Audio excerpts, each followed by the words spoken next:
Okay, what's up? So this is the last video that I'm going to be doing for like the season 4 guides. I don't think that like the Mechagons or the Tazaveshs necessarily needed any guides. I've basically been doing these because these are like the new old dungeons, the old new dungeons, however you want to describe these. And so today we're going to be finishing this up with Iron Docks. Iron Docks is kind of similar to Grimrail Depot. I would say it's fairly similar. There is some stuff that you definitely need to know whenever you're going into Iron Docks. I suspect that this is going to be a dungeon that's going to evolve a little bit less than both of the Karazhans and the Grimrail Depot, with just like either the tech you can do or just some of the other stuff, because this dungeon feels like it's a lot more straightforward and like there's a lot less going on. So first off, this opening section of trash, I feel like on fortified weeks this is probably a pretty good lust to like double up here. There's not like a ton going on in this trash. A lot of it does like incidental AoE. It does a large amount of physical damage, and there's going to be a large amount of healing that's required just on the party. So be super cautious.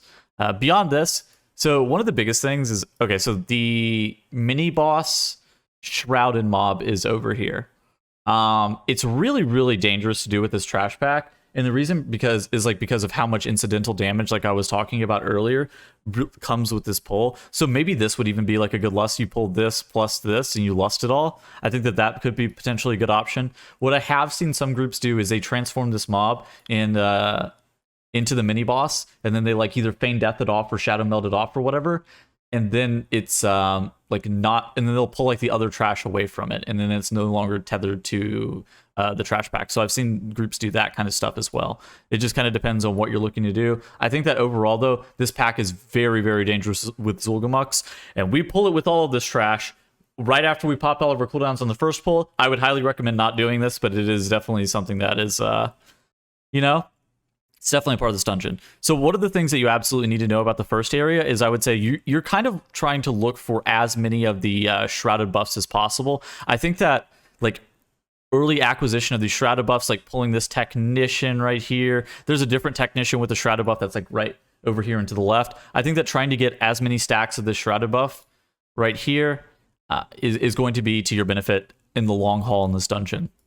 The reason I say that is because the amount of stats that you gain, especially towards the end of the key, is not an insignificant amount. And while it doesn't feel like there's a lot of upfront damage, and it's kind of difficult to tell how much damage you are gaining, farming as many of the stacks of the shrouded buff just in general at the early points of the dungeon is going to allow you to be able to, especially if you're going like boss at the end, or going like 3 bosses in a row at the very end, stuff like that, having these shrouded buffs and having all of this like haste or crit or versatility or whatever stat you end up taking here, or mastery, it's going to allow you to really be able to propel yourself towards and on the bosses and do upwards of like 25k DPS at some points on some of these encounters. And so making sure that you are farming the amount of shrouded buffs before you end up starting to do other things at the beginning of the dungeon is important for all of the keys, but it's very important for Iron Docks because of the relative placement of the infiltrated mobs. Okay, so the only thing that I actually that's not super clear about this trash, I will say, is this oil puddle. And so basically the oil puddle comes out from the, I don't remember the name of the mob. Hold on, let me back up real quick.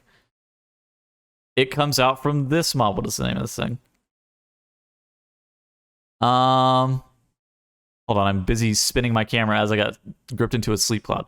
It comes out from the technician. Okay, so it comes out from the technician, and basically how the oil puddle works is if you cast an ability while you're standing inside of this puddle, then it stuns you. So if you see it get cast on you, just basically step out of it before you end up completing a cast. Otherwise, you're going to get stunned. That's the only thing you really need to know about that. Okay. I think that this is going to be mostly boss focused in this dungeon, and talk about some of the stuff that you need to know about the bosses. First things first, this boss, very dangerous for melee. I've seen a lot of melee get killed off by the Fixate. It's an incredibly dangerous boss for melee, and dealing with this encounter is super deadly. What you really want to know is that you should be focusing down Dreadfang. So I'm going to skip ahead a little bit. Basically, whenever Fleshrender hops off the mount, and so what you're going to be doing here is you're going to be focusing down Dreadfang. You're probably you want to lust once the boss dismounts the other boss, or once you have like all of your offensive CDs up. It kind of just depends, but I would recommend like once the dismount happens, popping lust and focusing Dreadfang is going to be advantageous for you because of the Fleshrender mechanics. In addition to that, you see me standing on this like little rope. This allows me to not have to dodge out of the way of the arrows. I have seen people get actually ticked by the fire while they're standing on this chain. And so be super, super cautious if you do actually see the debuff on you while you're standing on this chain. But the spot that I'm in on this chain right here works, so it's kind of chill. Okay, so now Dreadfang here. Dreadfang does enrage Fleshrender and himself, so if you have an enraged spell, you want to be soothing Dreadfang. Fleshrender, the major notable mechanic is the Reckless Provocation, and so you saw that going off here. He starts casting it. It's the thing that if you attack into the shield, you actually get stunned for a prolonged period of time. I think it's actually feared for a couple seconds, so you can tremor it off potentially as well. But it's like the provocation is purgeable, and so what we have in this group is we have a demon hunter, a mage, a hunter, and a shaman, and they just all are slamming purge instantly to the point where it's basically impossible to get feared by this, and so it's pretty chill. I'm pretty happy. Like, we end up getting the provocation off almost instantly, and that's something that can cost your group a lot of time on this boss. Just in general, is slow on that purge. Beyond that, boss is kind of chill, not too much else going on. Really just make sure that you focus down the dog, focus it down with lust, and you're kind of vibing. Again, if it's unfortified, maybe there's a way that you can do it without. Let's talk about one of the most important parts of this dungeon is the Iron Stars. I'm going to back up a little bit so you can see. There's I would say a pretty easy way of doing these Iron Stars, and it's actually just like slamming these first 2 Iron Stars almost instantly. So once these Ogrons get into the line of this Iron Star, you're going to see me just fire it off and try to hit as many targets as possible, not letting our tank be getting meleeed by these Ogrons is very long. And that's actually important because that's the reason that I actually like to slam both of these almost instantly, is because once you slam the first 2, then your tank is going to walk around and try to group up the remainder of the mobs in the dungeon. And so you see that he grabs those middle packs, and so now he's going to be, hopefully I get in this so I can actually kind of draw a diagram, but he's going to be grouping up the remainder of the mobs. So there was a couple of packs here, there's this patrol, and there are these packs on the left. And so, like, if you miss the packs on the left, you'll have to grab these as well. But making sure that you grab this patrol and grab all these mobs through here is important. In addition to that, it's you can't shoot this Iron Star like through these 2 barricades that are right here, and so you have to actually pull the mobs through them. And so I'd maybe even recommend like having a DPS while you're about to fire the second Iron Star, running over and grabbing these mobs right here, just to make sure that you can slam the third one almost like pretty quickly, because your tank is in a lot of.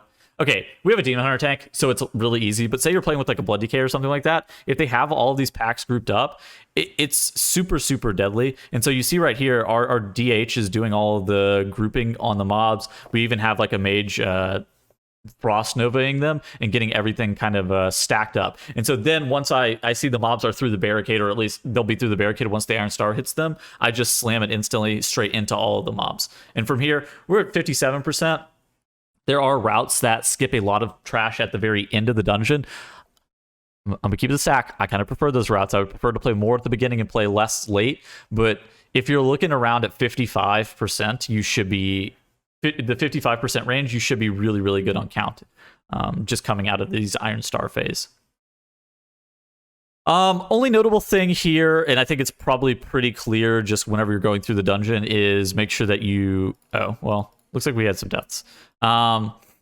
The boss that's on the ship here, he fires these arrows in these free spots, so really make sure that you're line of sighting behind these really make sure that you're line of sighting behind these boxes. In addition to that, like if the mobs get hit by the arrows, they will also take damage from the boxes, so that's something that you absolutely can make use of if you are like if it's not inspiring, you can just like knock the mobs into them. It does like a little bit of damage. It doesn't do like an insane amount or anything, but it does enough to where it's worth like knocking them into the things if it's not inspiring.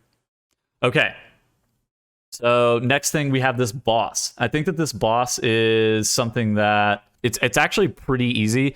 Overall, you're trying to basically just focus down the caster mob here. What is her name?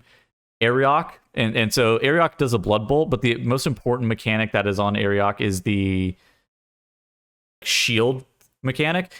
She'll put the shield on the lowest HP target, and if that shield gets broken, it heals all of the mobs by like 15%. If you are doing a low enough key, the shield may just get taken off by incidental cleave, if the key is so low that you're going to get taken off by incidental cleave, you may as well just hit through it anyways. It's ideal to maybe have like a moral strike effect, like a hunter MS pet. Maybe rogues have wounding poison, RSK up on Ariok, something like that if you're going to be hitting through the shield.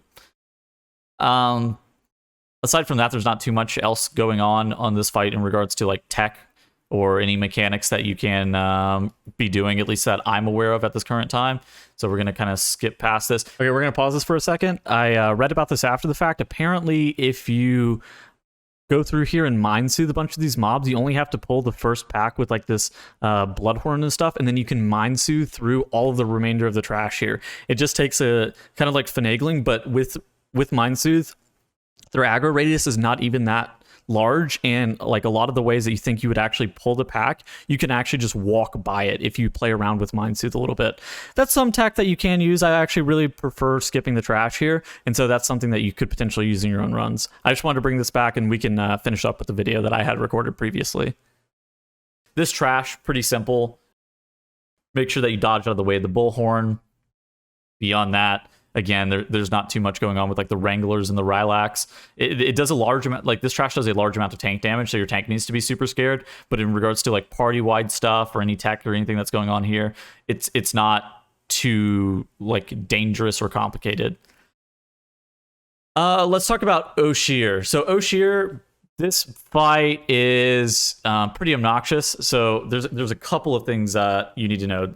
First off, very deadly for melee. Secondly, these dogs here that he summons. So the core mechanics of this fight is like the cages that he's opening. The wolves, immediately you want to be like stunning them or ring of piecing them and trying to keeping them as stacked as possible, so you can attempt to use stacked cleave on all these dogs to get them killed off. That's pretty beneficial to your group. In addition to that, you need to make sure that you dodge out of the frontal. The time to feed mechanic, you have to do 8% of the boss's HP. You are actionable in this, so you're not pacified. So even you as the person who's getting time defeated can press a bunch of abilities here, and that's something that you should be trying to get the person out of this time to feed cast ASAP. You can shadow melt it off, you can feign death it off, you can bop it off. There's a lot of ways that you can get out of it. You can ice block. There's a lot of ways that you can get out of this time to feed mechanic, but DPSing it is the way that most classes are going to be having to get out of it. The last thing is this Rylac. You can actually leave this thing CC'd permanently, and so we're going to DPS it here, but if you use things like Hibernate, you can use a freezing trap, you can hex it, you can CC it permanently to the point where you don't have to deal with it, and that is something that I would recommend. I don't want this to take too long, so we can move on to the final boss here. There is an infiltrator mob back into the left, and you see me grabbing it right here, or back into the right here, and you see me grab it. I think that this is actually pretty good to pull into, like, on pull of the boss and just deal with that boss with this mob. It's hard to tell if it's actually worth, because you're only getting the stacks of the haste for just towards the end of the fight, but the infiltrators do give like 1.5% count, like 1% count. So if you do need a little bit more count, you can grab these as well. The only thing to note about Koromar and this last boss is like you should be DPSing down the small guys first, the ogres. Those should be your top priority. So once you get this, you really want to kill Koromar first, because he's going to get this guy out of the cannon, and the guy in the cannon does an insane amount of damage. Like if you see that you're targeted with this cannon blast, you should be looking to pop a defensive, because it's super dangerous. Aside from that, the only things to note about like the intermission phases are that you always get one of the cannon barrages. And so like even if you alter time back, or if you immune back or something like that, you always get one of the intermissions, and there's nothing you can do to really stop that. So no point in committing just infinite amounts of things to try to get the first one canceled, because you cannot cancel it. Again, we're DPSing down Koromar. We're going to be killing him off in just a second. We then get the mob out of the cannon, and then we kill him, and now we're focusing down Skulllock. And that's basically how you do this boss. There's not a ton going on with that. They did assumedly fix quaking on this encounter as well, but overall this is going to be Iron Docked. I don't think, again, this one's going to be shorter than the other ones, because I don't think that there's too much tech or anything to note that's going on here. But I hope you guys did enjoy the video nonetheless, and I will see you guys in the next video. Adios.